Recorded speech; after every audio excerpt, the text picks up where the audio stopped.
నమస్తే అండి. నేను వాణి. ఈరోజు మనం 'మౌనిక' అనే ఒక చక్కని కథను విందాం. ఒక భవనం నిండా మంటలు వ్యాపిస్తున్నాయి. పట్టపగలే ఆ మంటలు వల్ల వచ్చిన దట్టమైన పొగ ఆకాశంలో సూర్యుడి కాంతిని కప్పేసి చీకటిని తలపిస్తుంది. ఆ భవనం పరిసరాల్లో జనంలో ప్రాణభయం తప్ప మరో భావం కనపడటం లేదు. అందరూ పొగపెట్టిన రంధ్రం నుండి ఎలుకలు బయటకు ప్రాణభయంతో ఎలా వస్తాయో అలా బయటకు పరుగులు తీస్తూ ఉన్నారు. భయానికి తన మన తారతమ్యం లేదు. అడ్డు వచ్చిన మనిషిని తోసుకుంటూ ఎదురు వస్తున్న ఆపద నుండి తమను తాము కాపాడుకోవడం కోసం పెద్ద పెద్ద కేకలు వేస్తూ అటూ ఇటూ వేగంగా పరుగులు తీస్తూ ఉన్నారు. అప్పుడు వచ్చింది ఫైర్ ఇంజన్ గంటలు కొట్టుకుంటూ. అరుపులు అరుస్తూ చకచకా కదిలిన ఫైర్మెన్ చేతుల మధ్య వాటర్ గన్స్ మెల్లగా అగ్నిని అదుపు చేయడం మొదలుపెట్టాయి. కానీ అప్పటికే అగ్నిదేవుడు తన ఆకలి తీర్చుకున్నాడు. మంటలు అదుపులోకి రావడం వల్ల జనం యొక్క మతులు కూడా అదుపులోకి వచ్చి తన మన అనే భావం మెదిలి రక్త సంబంధాల కోసం శోధన మొదలుపెట్టారు. అప్పుడే fire rescue team protective suit వేసుకొని భవనంలోకి వెళ్తున్నారు. కానీ అందం కోసం సుకుమారమైన ప్లైవుడ్ అధికంగా వాడటం వల్ల లోపల బాగా కాలిపోయి ఆ శిథిలాలు మీద పడే విధంగా ఉన్నాయి. అప్పుడు ఫైర్ రెస్క్యూ టీము తమ చర్యను ఆపి వెనుకకు తిరిగి వస్తున్నారు. కానీ అప్పుడే లోపల నుండి కాపాడండి కాపాడండి అని అరుపులు వినిపిస్తూ ఉన్నాయి. ఫైర్ రెస్క్యూ టీంకి లోపలికి వెళ్ళటం చాలా ప్రమాదం అని తెలుసు. సో ఎవరూ ముందుకి అడుగు వేయటం లేదు. అప్పుడు ఒక ఫైర్మెన్ కర్తవ్య నిర్వహణ కోసం ప్రమాదం అని తెలిసినా లోపలికి వెళ్ళి ఆమెను బయటకు తీసుకొని వస్తున్నాడు. అప్పుడే సడన్గా పైనుండి ఒక పెద్ద చెక్క వచ్చి ఆ ఫైర్మెన్ తలకి తగిలింది. వెంటనే తాను బయటికి తీసుకువస్తున్న వ్యక్తి ఇద్దరు కూడా కింద స్పృహ తప్పి పడిపోయారు. ఈ సంఘటన జరిగిన సమయం నుండి సుమారు ఒక ఏడాది తర్వాత హైదరాబాద్ మహానగరంలో ఒక బాయ్స్ హాస్టల్లో బాలు, అరే శ్రీ, మనం ఎంత చక్కగా రూమ్ని సర్దినా ఒక్క రోజులో చూడు ఎలా అయిందో. అవును రోయ్ అన్నాడు శ్రీ. ఇప్పుడు మన రూమ్ చూడటానికి నిజంగా బాయ్స్ హాస్టల్లా ఉందిరా బాలు. అదేంట్రా శ్రీ అలా అంటావు? నీట్గా ఉంటే బాయ్స్ హాస్టల్ కాకుండా గర్ల్స్ హాస్టల్ అవుతుందా ఏంటి? అవునరా బాబు, మనం ఏమైనా అమ్మాయిలమా అమ్మలమా? ఎప్పుడు సర్దుకుంటూ కూర్చోవడానికి బాయ్స్ హాస్టల్ అంటే ఇలానే ఉంటుంది. అదేం కాదులేరా, మనం కావాలి అనుకుంటే చాలా నీట్గా రూమ్ని సర్దుకొని రోజు ఇలాగే మెయింటైన్ చేయొచ్చు. అంతేగాని నీట్గా ఉంచుకోవడం కేవలం అమ్మాయిలకు అండ్ అమ్మలకి మాత్రమే తెలుసు అని అనకురా శ్రీ. అరే బాలు, నేను రోజు చూస్తాను కదరా ఇంటి దగ్గర, అందుకే అనుభవంతో చెప్తున్నా విను. ఇల్లు సర్దాలి అంటే అది కేవలం ఆడవాళ్ళకి మాత్రమే తెలిసిన ఒక నైపుణ్యంరా. అది మనకి ఎంత ప్రయత్నం చేసినా కూడా రాదు. అవునా అన్నాడు బాలు. హా, నీకు ఇంకా నమ్మకం లేకపోతే పక్కనే ఉన్న గర్ల్స్ హాస్టల్కి పోయి చూడు. వాళ్ళ రూమ్స్ అన్నీ ఇంద్రధనుసులోని రంగుల్ని నింపుకొని చూడ ముచ్చటగా ఉంటాయి. మరి మనవి మాత్రం ఇంద్రధనుసులో లేని నలుపు రంగులో మసి పూసినట్టు ఉంటాయి. సరే పదరా బాలు, టైం అయింది, మనం ఆఫీస్కి వెళ్ళాలి. ఎలాగో ఆఫీస్లో పని చేయం కదా, అక్కడ మాట్లాడుకుందాం తీరిగ్గా. శ్రీ అండ్ బాలు ఆఫీస్కి వెళ్ళిపోయారు. మెల్లగా సమయం గడిచింది. అనేక కబుర్ల మధ్య రూమ్కి వెళ్ళే టైం అయింది. సరిగ్గా అదే టైంకి శ్రీని బాస్ పిలిచి అర్జెంటు పని ఒకటి చెప్పి ఈరోజు కంప్లీట్ చేయాలి అన్నాడు. బాలు ఇక చేసేదేమి లేక తాను ఒక్కడే మెల్లగా నడుస్తూ బయటికి వచ్చి బస్ ఎక్కాడు. ఎప్పుడూ వర్షం కురవని హైదరాబాదులో ఆ రోజు జోరు వాన, ట్రాఫిక్ జామ్ కూడా అయింది. సమయం 11 అయింది హాస్టల్ దగ్గరకు వచ్చేటప్పటికి బాలు లోపలికి వెళ్తూ పక్కనే ఉన్న గర్ల్స్ హాస్టల్ చూసి ఉదయం తాను శ్రీ మాట్లాడుకున్న విషయం గుర్తుకు వచ్చి తాను చెప్పిందే కరెక్ట్ అనుకుంటూ ముందుకు నడుస్తున్నాడు. ఎంత కరెక్ట్ అయినా ఎదుటి వాళ్ళను ఒప్పించాలి అంటే ఆధారాలు కావాలి కదా. సో హాస్టల్ లోపల రూమ్స్ ఎలా ఉన్నాయో మనకి ఫొటోస్ కావాలి అనుకున్నాడు.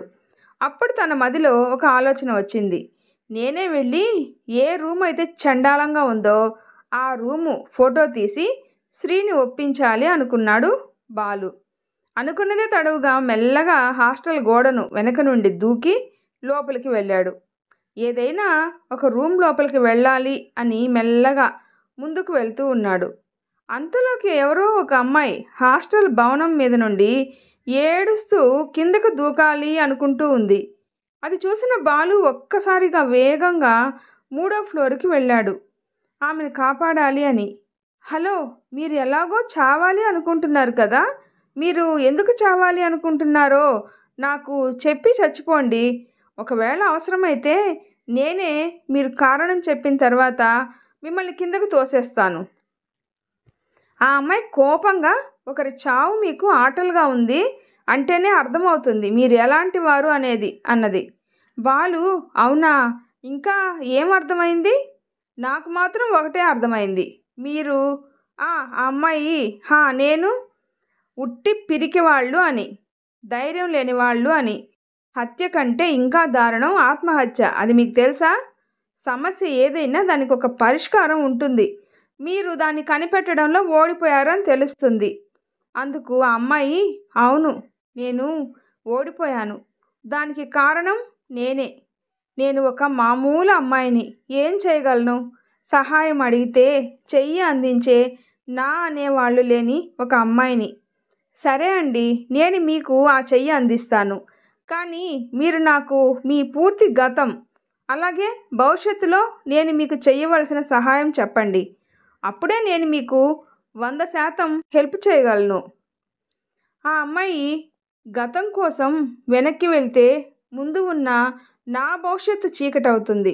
అలా అని భవిష్యత్తు కోసం పరుగు తీస్తే గతం కాలంలో కలిసిపోతుంది. బాలు చూడండి, మీరు చెప్పే ఈ మాటలు వినడానికి బాగుంటాయి. మీరు నాకు జరిగిన విషయం అన్నా చెప్పండి, లేదా నేను మీకు ఏం సహాయం చేయాలో చెప్పండి. నా వల్ల అయితే నేను మీకు తప్పకుండా సహాయం చేస్తాను. ఆ అమ్మాయి నా పేరు మౌనిక. ఒక వ్యక్తి దగ్గర నా ఆస్తి పేపర్స్ ఉన్నాయి. అవి నాకు చాలా అవసరం. నేను వాటి కోసం ఎన్నో విధాలుగా ప్రయత్నించాను. కానీ ఒక్కసారి కూడా అనుకున్న విషయంలో విజయం సాధించలేకపోయాను. ఆ పేపర్స్ ఉంటేనే నా ఆశయం నెరవేరుతుంది. కానీ అది ఈ జన్మలో కుదరదు అని అర్థమైపోయింది. సో తర్వాత జన్మలో అయినా సాధించాలి అని ఈ జన్మలో నేను చనిపోతున్నా. అయ్యో, ఇంతేనా మౌనిక గారు? దీనికే చనిపోతారా? నేను మీకు ఆ పేపర్స్ తీసుకొచ్చి ఇస్తాను. మీరు మీ నిర్ణయాన్ని మార్చుకొని మీ రూమ్లోకి వెళ్ళి హాయిగా పడుకోండి. అది కాదు బాలుగారు, అతని పేరు యశస్వి, చాలా దుర్మార్గుడు.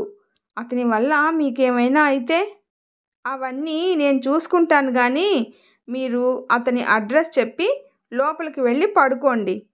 మౌనిక అక్కడి నుండి తన రూమ్లోకి వెళ్ళిపోయింది. బాలు బయటకు వచ్చి హాస్టల్ నుండి ఒక పని కోసం వెళ్తే మరో పని తగిలింది. ఇలాంటి విషయాలకు చనిపోవడం ఎందుకు? పోరాడి సాధించుకోవాలి కానీ చచ్చి ఏం సాధిస్తారు అనుకుంటూ తన రూమ్కి వెళ్ళిపోయాడు. తర్వాత రోజు ఉదయం శ్రీ, ఏరా బాలు ఆఫీస్కి రావడం లేదా? రెడీ అవడం లేదు? లేదురా శ్రీ, ఈరోజు ఒక చిన్న పని ఉందిరా, నేను రావడం లేదు. లీవ్కు కూడా అప్లై చేశానులే, నువ్వు వెళ్ళు. శ్రీ సరే అని ఆఫీస్కి వెళ్ళిపోయాడు. బాలు మౌనిక ఇచ్చిన అడ్రస్ కోసం వెతుకుతూ వెళ్ళాడు. ఆ ఇల్లు ఒక ఇంద్రభవనం లాగా ఉంది. ఆ ఇంటిని చాలాసేపు పరీక్షగా చూడసాగాడు బాలు. అప్పుడు ఆ ఇంటి వెనక నుండి బయటికి రావడానికి దారి ఉంది. అది కూడా స్క్రాప్ బయటకు పంపే దారి. ఇది ఒక్కటే తాను లోపలికి వెళ్ళడానికి ఒక మంచి దారి అనుకున్నాడు. మధ్యాహ్నం అయింది. భవనం నుండి వంటవాడు బయటికి వచ్చి లంచ్ తర్వాత వచ్చిన వేస్ట్ను బయట డస్ట్బిన్లో వేస్తున్నాడు. సో ఇదే దారిలో బాలు లోపలికి వెళ్ళాలి అనుకున్నాడు. సాయంత్రం డిన్నర్ టైం వరకు వెయిట్ చేశాడు. వంటవాడు మెల్లగా డోర్ ఓపెన్ చేసుకుని బయటకు వచ్చి చెత్త పడేయటానికి డస్ట్బిన్ దగ్గరకు వెళ్ళాడు. ఇదే అదను అనుకొని బాలు లోపలికి వెళ్ళిపోయాడు. ఆ వంటవాడికి కనిపించకుండా భవనంలో ఎక్కడ చూసినా బాగా ఖరీదైన శిల్పాలు, ఇంకా చాలా పెయింటింగ్స్ ఉన్నాయి. ఇప్పుడు బాలు ఆ ఆస్తి పేపర్స్ ఎక్కడ ఉన్నాయో అని వెతకడం మొదలుపెట్టాడు. అతనికి ఎటు చూసినా ఇల్లు మొత్తం ఒకేలాగా ఉంది. ఎన్నో రూములు వెతికాడు, కానీ అతనికి ఆ పేపర్సే దొరకలేదు. చివరగా ఒక బెడ్రూమ్ మిగిలింది. మెల్లగా ఆ రూమ్లోకి వెళ్ళాడు. ఆ రూమ్ లోపల పేపర్స్ కోసం వెతుకుతూ తన తల పైకెత్తి గోడ వైపు చూశాడు. అంతే, అక్కడ నుండి బాలు బయటకు వచ్చేశాడు. అలా వస్తూ ఉంటే పని వాళ్ళందరూ అప్పటి వరకు రిలాక్స్గా ఉన్నవాళ్ళు అయ్యగారు వస్తున్నారు అంటూ కంగారు పడటం గమనించాడు బాలు. సరే, ఇక్కడ దాకా వచ్చాం కదా, ఎలాగూ ఆ యశస్వి మొహం కూడా చూసి పోదాం అనుకున్నాడు బాలు. మెల్లగా యశస్వి రూమ్ దగ్గరికి వస్తూ ఉన్నాడు. బాలు ఆ రూమ్కి ఎదురుగా ఉన్న ఒక డోర్ కర్టెన్ వెనుక ఉండి చూస్తూ ఉన్నాడు. యశస్వి తన ముందు నుండే వెళ్తున్నాడు. అంతే, ఒక్కసారిగా బాలు గుండె ఆగినంత పనైంది. అక్కడ నుండి భయంగా ఆ భవనం నుండి బయటికి వచ్చేశాడు. ఒక్కసారిగా బాలుకి ఎప్పుడూ లేనంత భయంతో కూడిన ఆశ్చర్యం. ఎందుకంటే యశస్వి చూడటానికి బాలులాగానే ఉన్నాడు. ఇద్దరిని పక్కపక్కన పెట్టి చూస్తే ఎవరు కూడా ఎవరు బాలు ఎవరు యశస్వినో చెప్పలేరు. అంతలా పోలికలతో ఉన్నారు వాళ్ళిద్దరూ. బాలు అక్కడి నుండి హాస్టల్ దగ్గరికి వచ్చాడు. అప్పటికే మౌనిక బాలు కోసం బయట వెయిట్ చేస్తూ ఉంది. ఏమైంది బాలు, అలా కంగారుగా వస్తున్నావు? ఏదైనా సమస్య? కోపంగా అవును, ఆ సమస్య ఏంటో నీకు బాగా తెలుసు నాకన్నా. మౌనిక, అంటే నాకు అర్థం కాలేదు. ఇంతకీ ఆ పేపర్స్ దొరికాయా? ముందు అసలు సమస్య ఏంటో నీకు తెలుసు కదా మౌనిక. ఏంటి బాలు, ఏమైంది? ఏంటి ఆ సమస్య? నువ్వు చెప్పిన యశస్వి నేను అచ్చు గుద్దినట్టు ఒకేలాగా ఉన్నావు. ఏమిటి, అవునా? అవును మౌనిక, నువ్వు నటించుకు. నీకు తెలిసే కదా నన్ను పంపావా అక్కడికి, నిజం చెప్పు. చూడు బాలు, అతను ఒక కోటీశ్వరుడు. ఎప్పుడు కూడా అతను డైరెక్ట్గా కోర్టుకి రాలేదు, అలాగే నన్ను కలవలేదు. కేవలం అతని మేనేజర్ మాత్రమే కలిసేవాడు.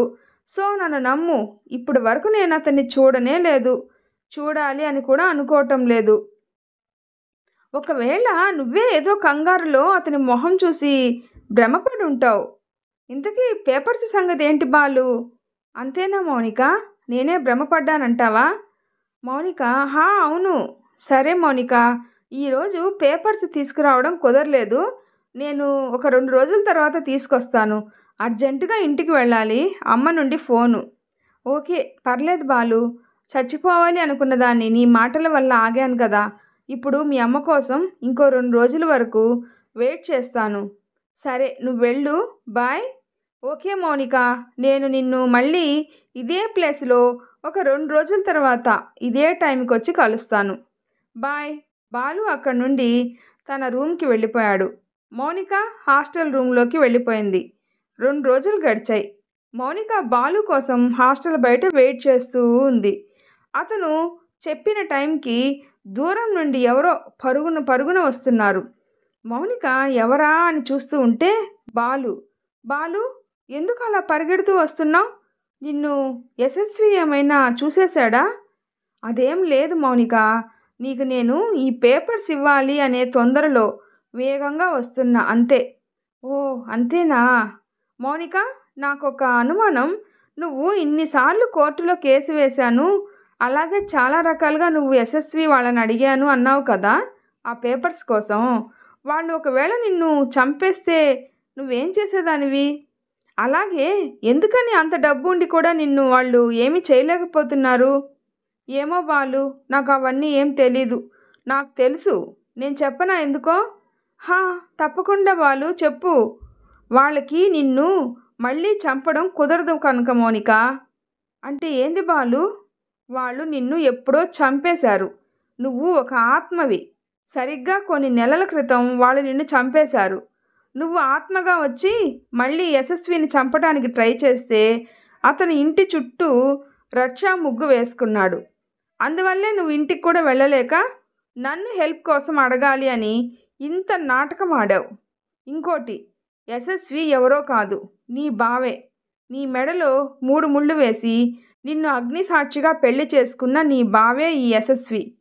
ఇవన్నీ నాకు తెలిసిపోయాయి. మౌనిక, నువ్వు నీ అసలు రూపంలోకి రావచ్చు.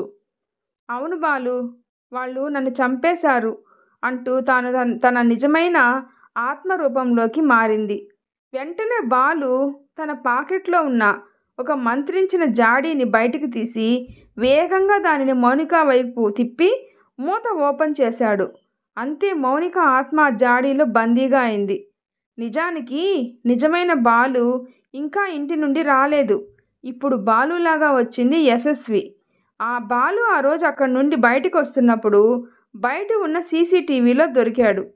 అది చూసిన యశస్వి, వీడెవడు అచ్చం నాలాగే ఉన్నాడు అని ఫాలో అవడం మొదలుపెట్టాడు.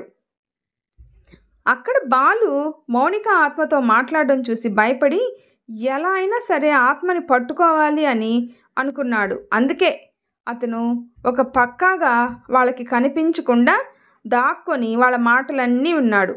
అందుకే ప్లాన్ చేసి ఈ నాటకం ఆడి మౌనిక ఆత్మని పట్టుకున్నాడు.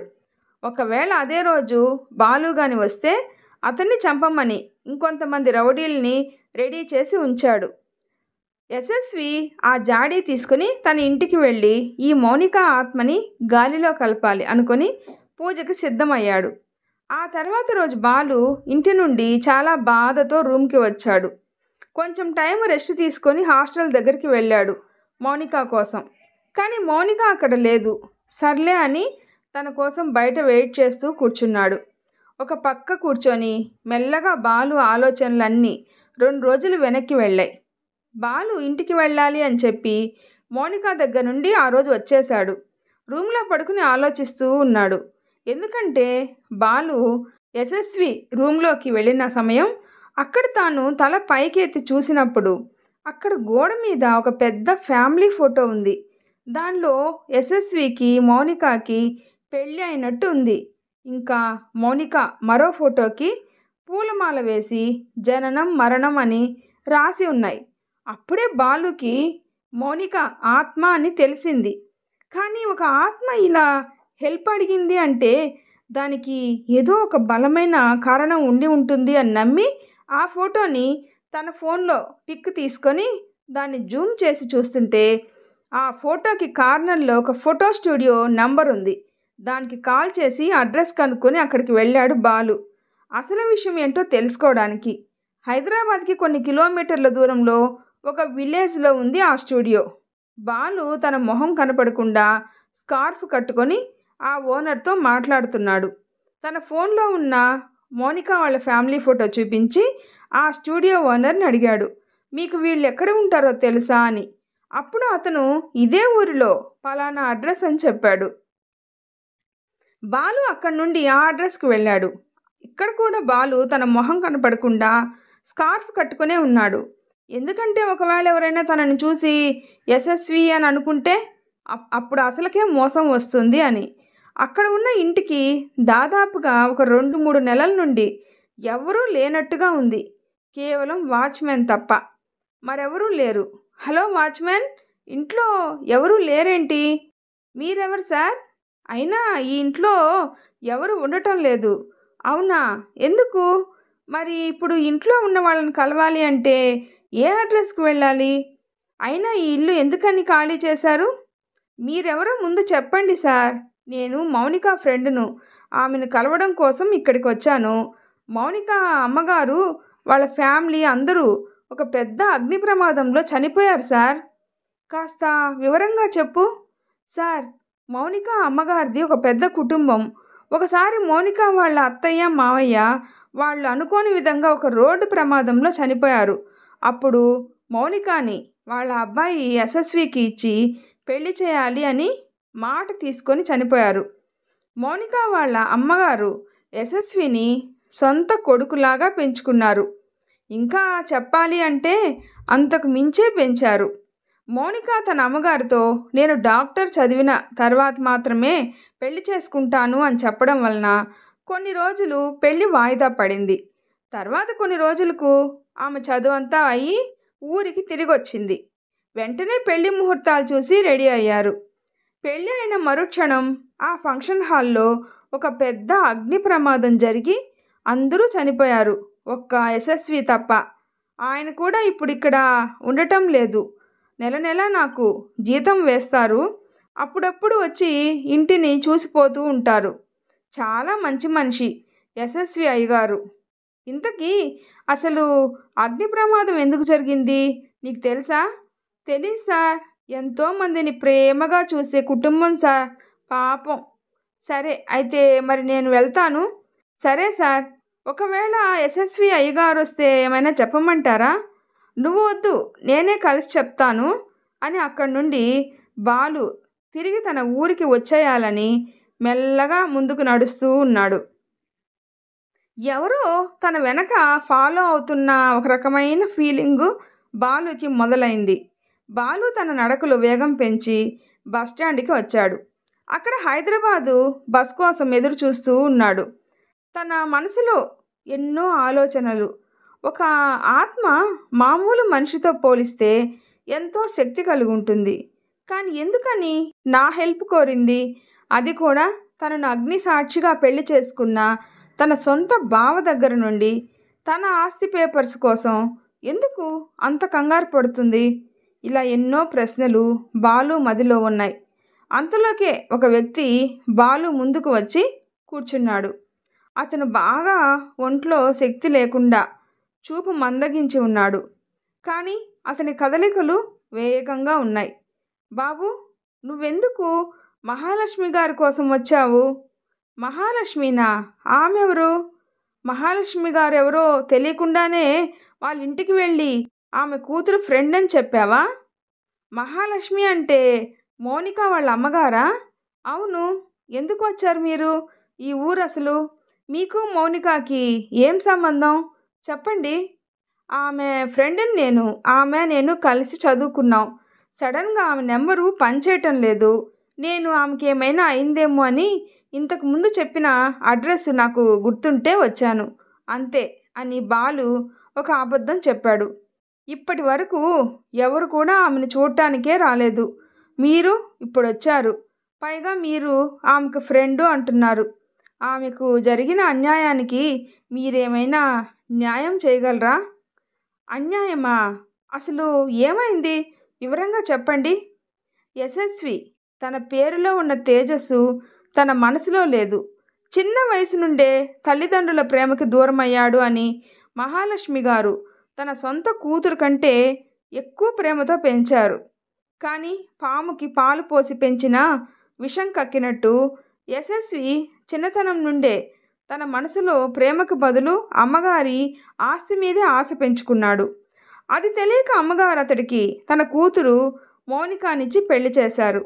కానీ ముందు రోజు యశస్విని అలాగే మౌనికాని తన దగ్గర కూర్చోపెట్టుకొని అమ్మగారు ఇలా అన్నారు. చూడండి, ఈ ఆస్తి మొత్తం నేను మీ పెళ్లి తర్వాత నా ట్రస్ట్కి రాస్తున్నా. దానికి గార్డియన్గా యశస్వి నువ్వే ఉండాలి. అలాగే నువ్వు మాత్రమే ఈ ట్రస్ట్ బాధ్యతలన్నీ చూడాలి. వేరే ఎవరిని కూడా నేను నమ్మను. అది చిన్నపిల్ల. నా తర్వాత నువ్వు ఈ రెండింటి బాధ్యతలు మొయ్యాలి. అప్పుడే నా మనసుకు శాంతిగా ఉంటుంది. ఆ మాట విన్న యశస్వికి ఆస్తి మొత్తం ట్రస్ట్కి వెళ్ళిపోతుంది అని భయం పట్టుకుంది. అంతే, అప్పుడు అతని మెదడు అదుపు తప్పింది. పెళ్లి రోజు ఒక పెద్ద అగ్ని ప్రమాదం అయ్యే విధంగా ఏర్పాటు చేసి అందరినీ వాడు పొట్టన పెట్టుకున్నాడు. అదంతా విని బాలు ఇదా సంగతి అని మనసులో అనుకున్నాడు. కానీ మీరు ఈ విషయం ఇప్పటి వరకు ఎవరికీ ఎందుకు చెప్పలేదు? అసలు మీకు ఈ విషయం ఎలా తెలుసు? బాబు, నేను అమ్మగారి దగ్గర పనిచేసేవాడిని. చిన్న వయసు నుండి యశస్విని అలాగే మౌనికాని నా చేతులతో ఎత్తుకొని పెంచాను. అగ్ని ప్రమాదానికి కొన్ని నిమిషాల ముందు మౌనిక యశస్విని ఏదో పని కోసం పిలుస్తూ ఉంటే ఎందుకో కంగారుగా బయటికి వెళ్ళాడు. నేను యశస్విని పిలవడానికని ఆయన వెనకాలే వెళ్ళాను. అంతే, నేను గేటు దాటిన మరుక్షణం ఒక పెద్ద శబ్దంతో అగ్ని ప్రమాదం జరిగింది. నా కళ్ళ ముందే అందరూ చనిపోయారు. అప్పుడు యశస్వి బాబు మొహంలో బాధ కాకుండా ఒక రకమైన ఆనందాన్ని నేను చూశాను. నాకు చిన్న వయసు నుండి యశస్వి బాబు మీద ఉండే అనుమానం గురించి అమ్మగారికి చెప్తే చిన్నపిల్లాడు గంగయ్య, ఇంకా నా కొడుకు అనేది పిచ్చి తల్లి. కానీ ఇదే పని ఆ యశస్వి చేశాడు అని ఆమెకు తెలిస్తే నిజంగా గుండె పగిలి చనిపోయేది. ఇదే విషయం ఎవరికి చెప్పినా నమ్మరు. అంతలా అందరూ యశస్విని నమ్మేశారు.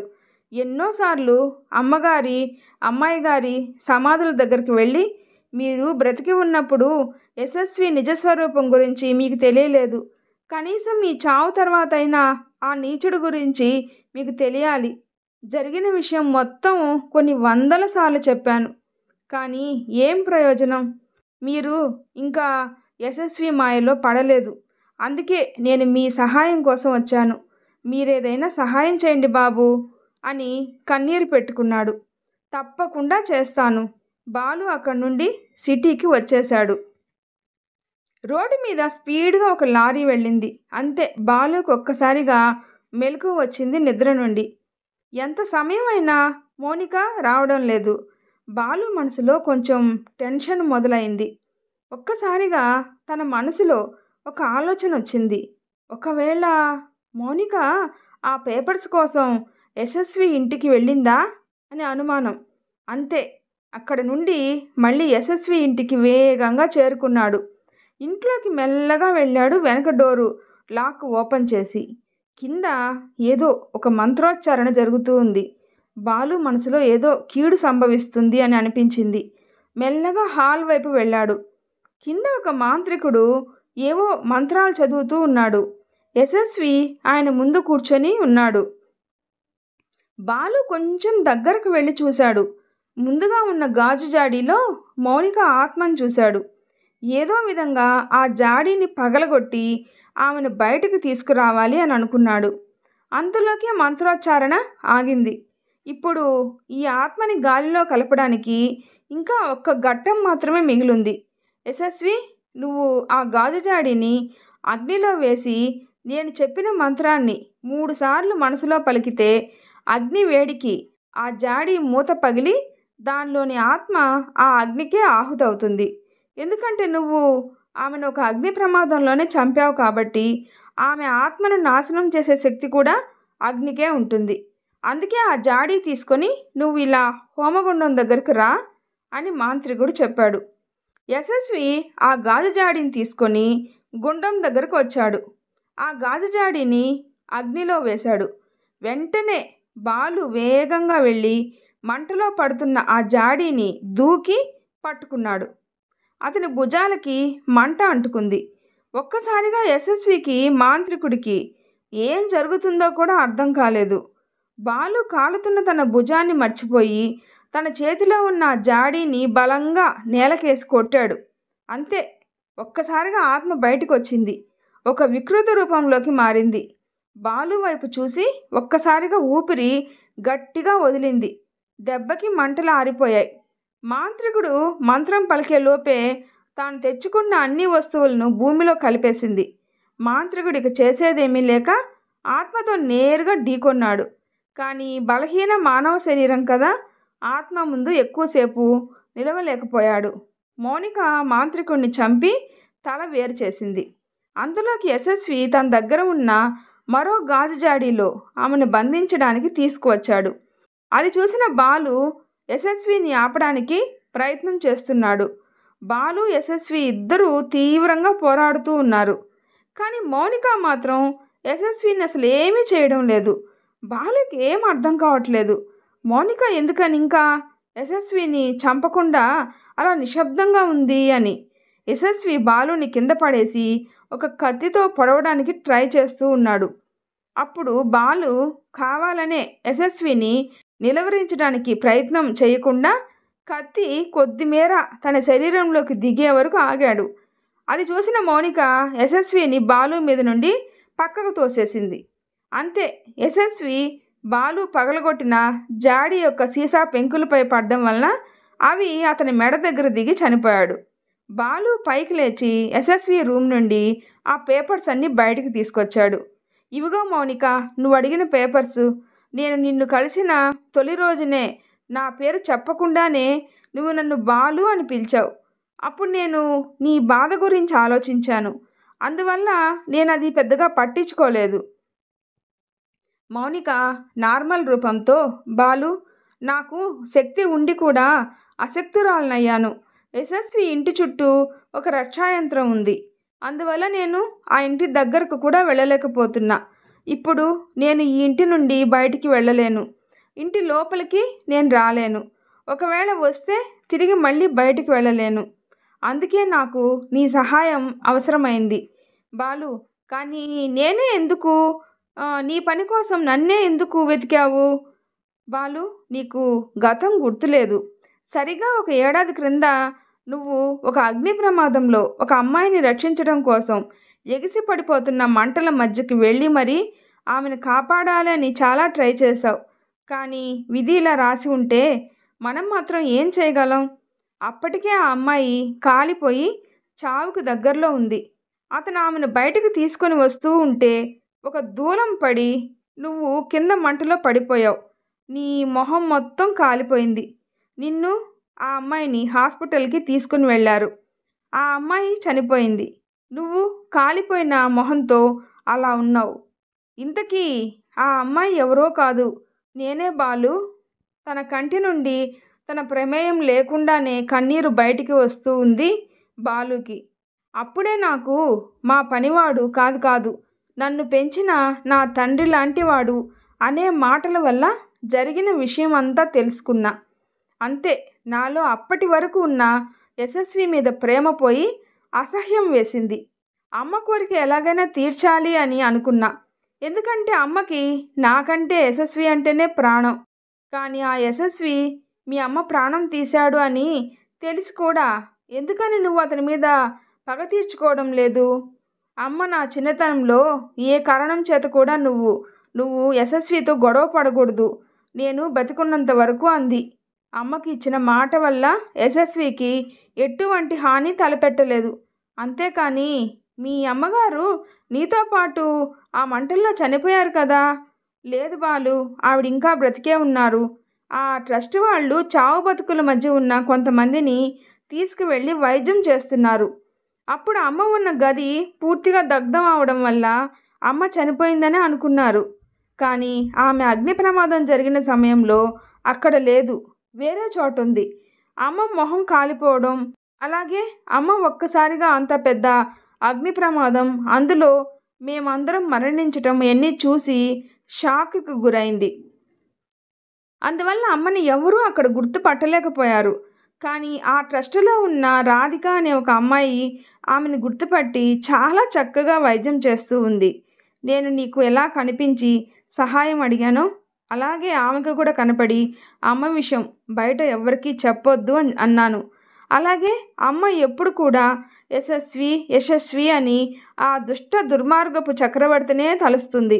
కాబట్టి నాకు ఈ ఆస్తితో పాటు యశస్వి మొహం కూడా నాకు అవసరమైంది అమ్మ ఆరోగ్యం కోసం. అందుకే నీకు ఆపరేషన్ చేసే డాక్టర్ శరీరంలో ప్రవేశించి నేను నీకు యశస్వి మొహం వచ్చే విధంగా ఆపరేషన్ జరిగేలా చేశాను. అందుకే నువ్వు చూడటానికి యశస్విలా ఉంటావు బాలు. నాకు నువ్వు దేవుడు పంపిన ఒక ఏంజెల్.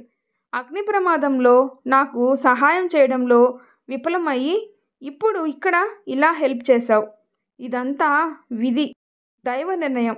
అందుకే నువ్వు నా గతం చెప్పకపోయినా నేను మాట్లాడిన మొదటి క్షణాల్లోనే నువ్వు ఆ పని చేయడం కోసం ఒప్పుకున్నావు.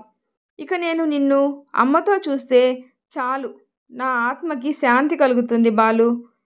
బాలు మౌనిక చెప్పిన మాటలకు తన హృదయం నుండి ఉబికి వస్తున్న కన్నీటిని ఆపుకొని అక్కడ నుండి మరో సమాధానం చెప్పకుండా వెళ్ళిపోయాడు.